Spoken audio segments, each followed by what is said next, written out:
Hi, I'm Patricia Linderman with Fierce After 45, and we're going to talk about how to get better sleep when you're traveling. Sleep is so important, sets you up for the whole day, your energy, your mood, your abilities to do the things that you want to do and need to do.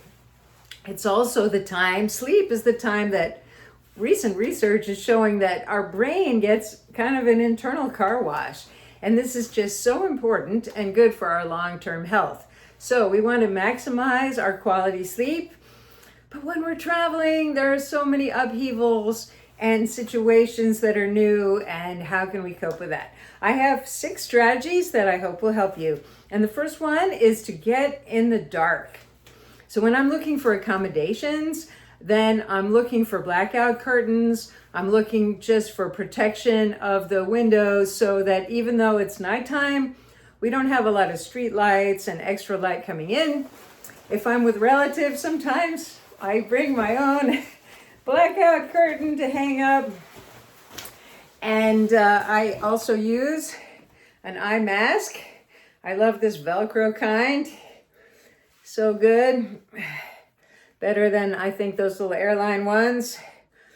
So, but our eyes alone are not only what counts. My mother says, I have eyelids, but that's not necessarily enough, because even our skin has sensors that can sense light. And if we really have a lot of light coming in at night, it can disturb our sleep in a subtle way. So let's do our best to get in the dark. I even sometimes travel with my little black tape.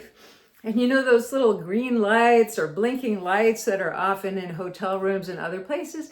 Well, I just put a little dab of tape over them, and it's more serene and darker in the room. Of course, I take them off in the morning. So principle number 2 is to protect our schedules.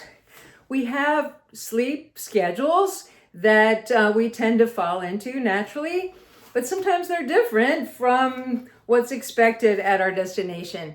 But I say it's very important to protect those sleep schedules and just set those boundaries with maybe the people you're traveling with, the people you're visiting. This is when it's healthy for me to go to bed. This is when it's healthy for me to get up. Just matter of fact, and not worry about if we're insulting them, that we didn't stay longer and longer into the evening to talk, because I know if I go to bed at my proper time, I'm much more at ease and easier to be with the next day. So let's stand up for ourselves and our sleep schedules as much as we can. Principle number 3, similar to our schedule, it's the timing of our food and our drink. So our sleep schedules also are daily schedules, and they're highly regulated by our meal times. So think about what's healthy for you. And especially it's not healthy to, on your vacation or your trip or your visit or your business trip, to really eat a lot later than you're accustomed to. That's going to cut into your sleep. So how can you avoid that if the people around you are eating late? Well, you could front load your meals and have a bigger lunch, and even, run off for a heavy, hearty, nutritious snack in the afternoon so that you can really stay light on that evening meal, even if you have to socialize and be with people. That's one strategy. Doesn't always work, but worth a try. And how about alcohol? We tend to find maybe with these later occasions when we're traveling, there's also alcohol. And we know that alcohol can affect our sleep. It gives us a little dip, maybe makes it easier to fall asleep, but then our sleep cycles are often disrupted during the night. So what can you do about that? It's actually possible, if you want to enjoy some alcohol on your trip, see if you can fit it in at lunchtime. And that way it'll be metabolized before you sleep in the evening. And then you can switch to sparkling water or something else for your evening time. Just some suggestions. We're all different, and what works for us could be totally different, but that can be helpful. Food and drink timing are also really important if you're dealing with time zone changes. So the principle is to eat on the new time. For example, I do this if I'm flying from the US East Coast to Europe, then it's 6 hours later, for example, then I'll be eating my dinner at lunchtime on the day that I leave, and then I do not eat on the airplane or in the airport because, it's already midnight. I wouldn't be eating then. And then when I get there and it's 2 a.m. in my brain, but it's time for breakfast and I have breakfast and I can adjust more quickly to the new time. So eating on the new time as much as you can is super helpful. Principle number 4, don't be embarrassed to separate yourself. I had to get over that. Of course, there's the expectation that I share a bedroom with my spouse, but we tend to disturb each other either by rolling over or snoring or getting up or whatever we're doing, and it does interrupt our sleep. So I like to look for an Airbnb that has more than one bedroom, even if it's a couch, or those suite hotels are sometimes the same price as regular hotels. And I have my backup. Sometimes I go to my little one-person tent. It's so small, it even fits in my suitcase. So sometimes separating myself is the difference between having a really good night of sleep versus an interrupted night, because we're both dealing with these changes, traveling, and it's okay.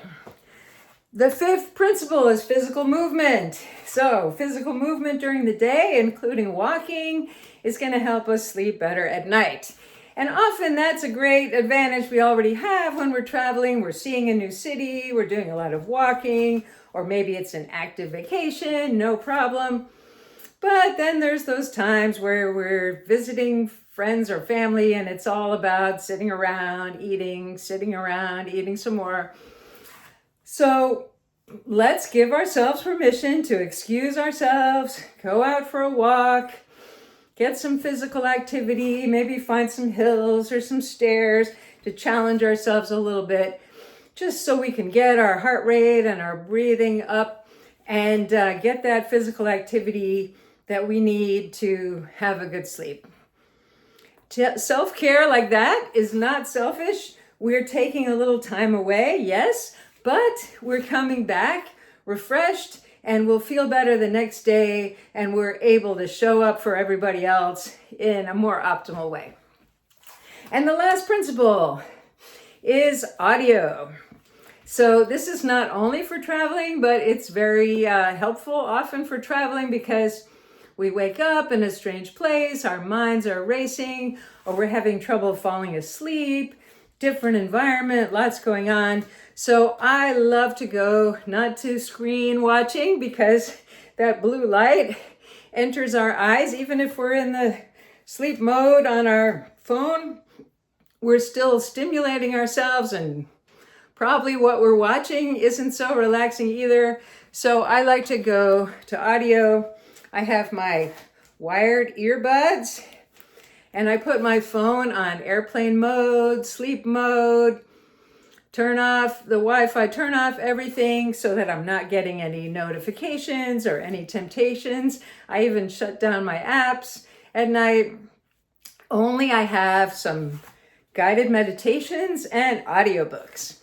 So the guided meditations are especially helpful for easing into sleep, especially the ones that have some physical aspect. Maybe it's a body scan or a guided relaxation or a breathing exercise. Really gets us out of our spinning minds, into our bodies, ready for sleep. And then when we have those wake-ups during the night, we can go back to a guided meditation, or I like to go to an audiobook. I choose a book that is interesting in case I'm up for a while, but not fascinating, not enough to stimulate my mind and make me want to keep going. Maybe a history that I already know. And I love to set it on 0.7 speed, so it's nice and soothing. And I put my timer on 30 minutes or whatever works for you, and it just eases me back to sleep. Yes, the earbuds are a little lumpy. I make a little hollow in my pillow, But, and if I'm alone, I can just turn on my phone with a sound right next to my bed. And these strategies really save me. If I don't get good sleep, I'm not good for myself or for anybody else. And sleep is so important for our long-term and short-term health. So I hope these strategies help you the way they help me. Thank you for watching and stay fierce.